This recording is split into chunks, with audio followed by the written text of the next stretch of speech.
lagi dengan saya di RC13 Channel. Apa kabar semuanya? Semoga Anda dan kita semua baik-baik saja, tetap semangat menjalankan aktivitas hidup.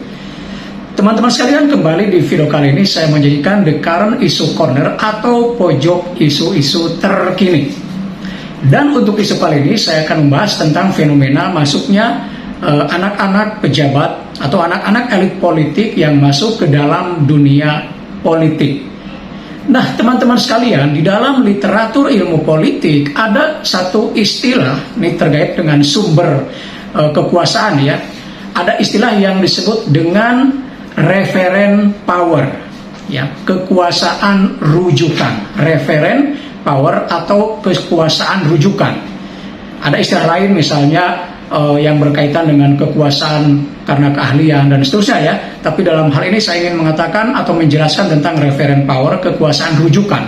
Nah, maksud dari istilah ini adalah bahwa seseorang ya masuk ke dalam dunia politik karena dikaitkan dengan tokoh-tokoh senior biasanya yang sudah lebih dulu ada di dunia politik.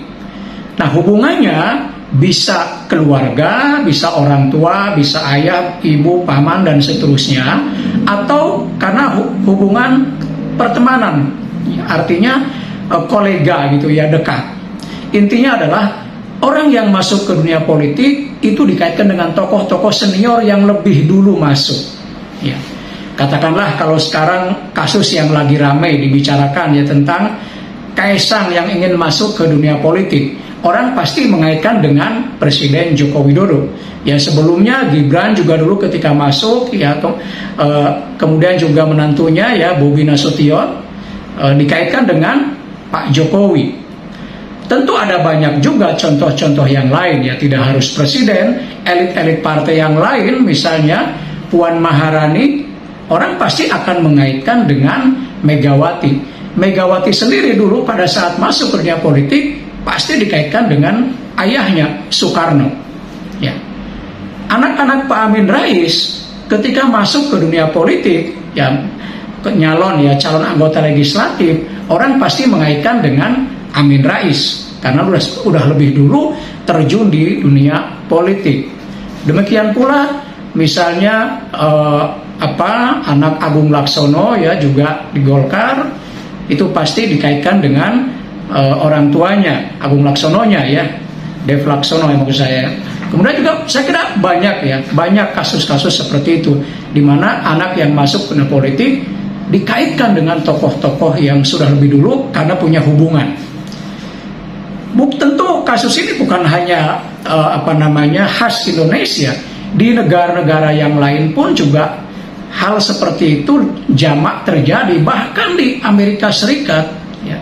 Misalnya kita tahu klan Kennedy ya, kan yang paling terkenal tentu saja JF Kennedy ya, Presiden Kennedy.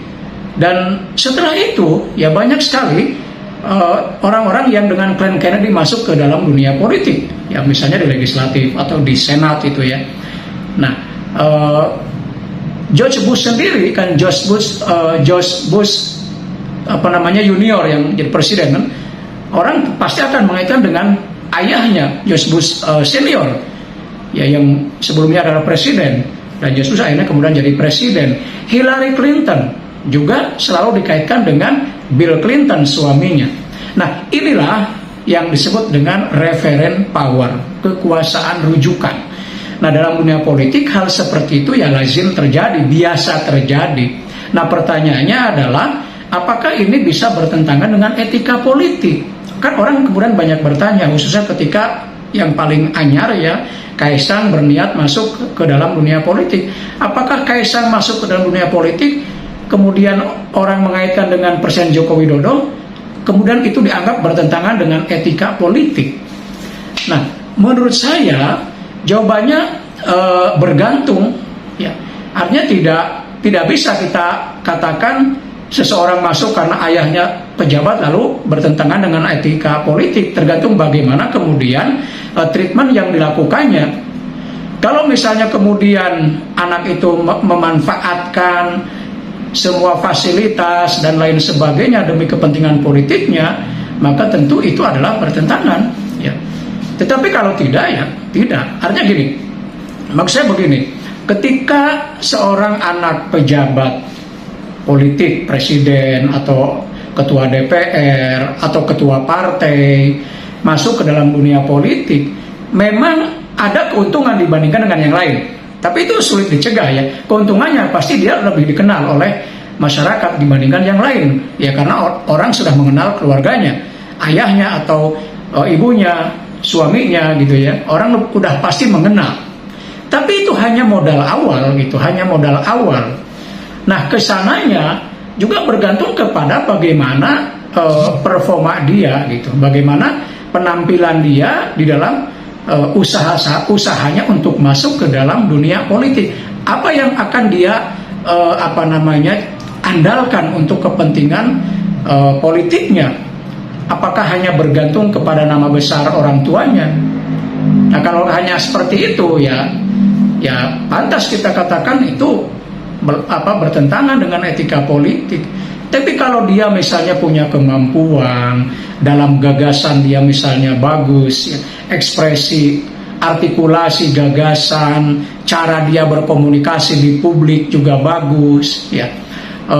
Mungkin juga punya pengalaman di organisasi, tidak harus organisasi politik ya, karena organisasi itu pada intinya adalah organisasi, sama saja mau politik atau bukan gitu ya.